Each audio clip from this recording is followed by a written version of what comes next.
Well, hello biology teachers, and welcome to this final video in the training series. And this one we'll be going over the example lesson plan template, the new one that I created for you guys, as well as an example lesson plan where you can kind of see it all filled out. I've actually written 4 of these for you guys, 1 per quarter.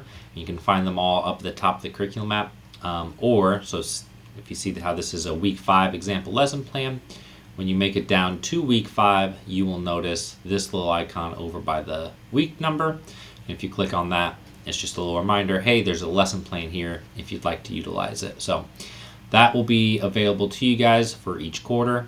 And if you use the lesson plans, that's 4 weeks essentially of lesson plan I've done for you. So there you go. I'm going to start by going over the template first, just that way the structure is understood, and then I will show you the example and written one, and hopefully you guys will kind of come away with a good understanding of how I write lessons and how you can use all of our resources for engaging content. So let's jump into the blank template first. Up at the top, you kind of just have a standard, like what chapter are you doing, teacher name, topic, pacing, and standard. So all that's pretty normal for lesson planning. And the standards, I'm just pulling from the curriculum map. Typically, there's 1 or 2 that I'm using per week. So I just fill that out. Copy paste it actually. Then you got your 3 block days. So actually, while this is a weekly lesson plan, it actually kind of carries over. It's a week and a day. But that's just how the block schedule works. Each day you have your objective for what you're trying to learn that day. And then you have essentially 5 different activities that you're going to be focusing on. You have your do now. You have 3 different activities that you're going to do during the lesson. And then you have your closing or some sort of assessment, exit ticket, to measure student learning for the day. So that's essentially 5 that I've kind of put here. If you got longer activities or shorter, you may end up copying and pasting and adding an additional activity in there. So as you go through this, you get space to kind of explain what the activity is, write out the questions, all the stuff that you're going to do. I'll show you that in a second. But then each activity also comes with this part down here at the bottom. First up is the cognitive lift. Who is doing the actual thinking during this process? And you either have teachers, students, or a bit of a mix. None of these are like a bad option. Like I'm not saying when the teacher's doing the cognitive lift, that's bad.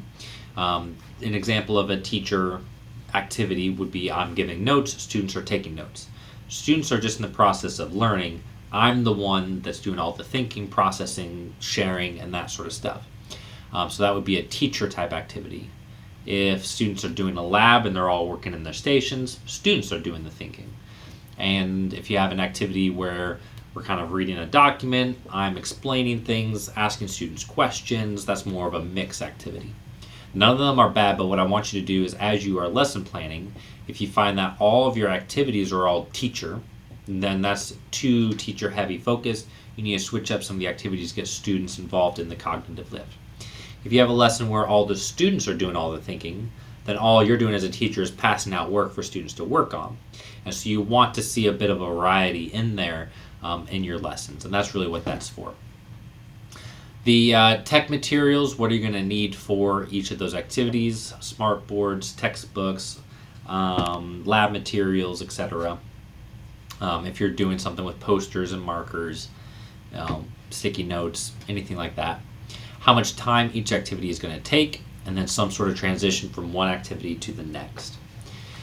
So talking about time, my do nows typically are about 5 minutes. If I've got a bit more of a complex do now, it could be 7 to 10 minutes long, but you really don't want your do now taking up too much of your class time.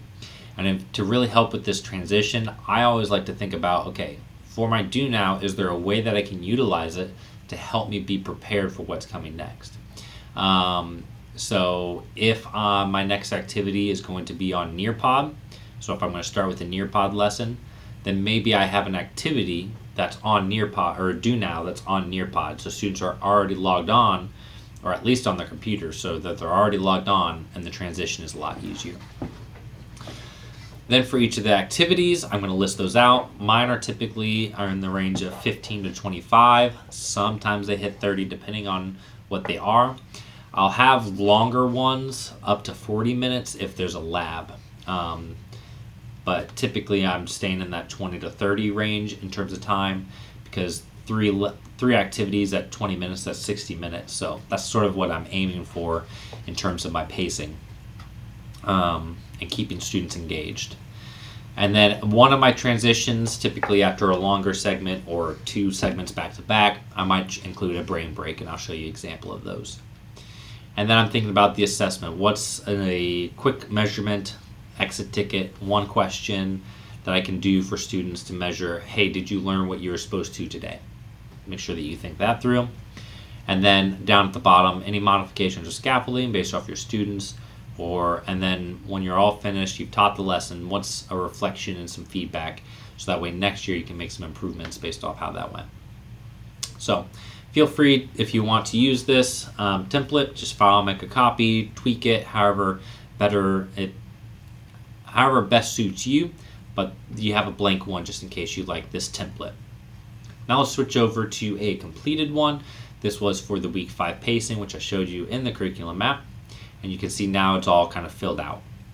I pulled the objectives from the curriculum map, and then I am going to utilize our resources to actually do a full out lesson. As I create this document, I want this to be useful for you and coaches and admin. So I will actually link to the different activities, and these are either a PDF or an image, so that way coaches and admin can see it, because they don't always have a login to the information that you guys have. So actually, sometimes for a do now, I'm utilizing one of the activities from Biozone. So that's a creative way to use some of those activities. I think I'm just pulling some questions from it. So I might show the images, but I was just stealing some of the questions from the activity to get the class started. So here I'm listing out the activity, explaining what I'll be doing, what teaching strategy am I doing to engage students. I don't want this to feel like I'm just, hey, let's do the activity 10 next. All right, now activity 11, now 12. I'm trying to build it into a lesson where I'm leading the lesson and we're just utilizing all the documents from our resource, and then trying to mix it up. So here we're using Biozone. I do part of my activity with it. Next activity, we're switching over to Nearpod, where it's got a video that's going to build on or relate to what we were just learning. And then we finish with another activity from Biozone. So you see how I've layered it so it doesn't feel like we're doing Biozone all day. I have an activity in there, Nearpod, to break it up. And I explain all how we're going to be doing the different activities all throughout there. And then I also have a gizmo, because because some of these were shorter activities, I've got an extra activity in there. So we're going to also jump into gizmos and start doing that.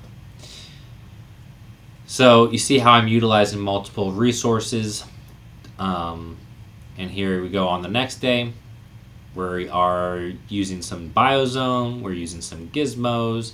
Here's a study.com. So you see, and we're doing a jigsaw activity using a couple activities from Biozone. So we're using Biozone, but in a creative way. I'm trying to demonstrate in my lessons plans how we're taking all these resources, using them all together to create really engaging lessons, and utilizing them in creative ways. I'm not just handing out these activities and saying, go work on it. We're doing a jigsaw where students do different parts and present to each other. Study.com, I'm probably playing this one from the class and we're talking about it, as opposed to just, hey, go watch this video all on your own. You can turn any of these activities into student self-work, or you can be engaged with the students and you control the flow of the lesson. And that's really what I like to do with them. So you can see how we do that. Where I like to leave it up to students is like the gizmo. Now typically, actually this is a continuation from the previous day. So they did activity A over here. So in this one, you'll notice this gizmo is mixed because I'm going to start with them to teach them how to use the simulation and transition it to student work. but since we're picking up the gizmo the next day, they should already know how the simulation works, and they should just be able to do it. So now it's just a student-centered one. So you can see how I've carried over an activity across multiple days now. Okay, I feel like I'm rambling, so let me kind of like slow it down a bit and just scroll down to the bottom. Up there you see how I've incorporated multiple resources in different ways, using different strategies. It should feel like very high impact, very fast-paced lessons because of how much we're doing. I have some sort of assessment question or activity that we're doing each day to kind of cap off our learning. I've thought through any sort of different modifications that I need. And then for the purposes of what I'm doing, it's not really a reflection because I haven't taught this, but for each of my curriculum or for each of my example lesson plans, I had like a different theme or different idea that I was trying to show teachers. So feel free to read these to understand what I was trying to demonstrate in the example lesson plan. All right, hopefully that is helpful for you guys. I found it was really fun and rewarding to use all of our resources, look at them all. When I'm planning, I've got this pulled up. I'm looking at my different resources like Gizmos, Nearpod, Study, and a BioZone. I'll even have my Teacher's Edition book open and the online open. So I'm kind of viewing everything that I have so I can kind of make a decision about, ooh, I want to start with this. Let me grab something from over here. And that's how I lesson plan. I can get the activities lined up for the whole week real quickly. I can be like, I'm doing these 3 this day. I'm going to do this. The part that took me a little bit longer on those was writing out the details. But I think once you get the hang of it, it moves a lot quicker. So I hope that helps you guys out, and you guys will enjoy using those lesson plans as they are, or maybe tweaking it, maybe getting ideas from it. But I hope that they are useful, and I wish you guys the best of luck. All right, bye.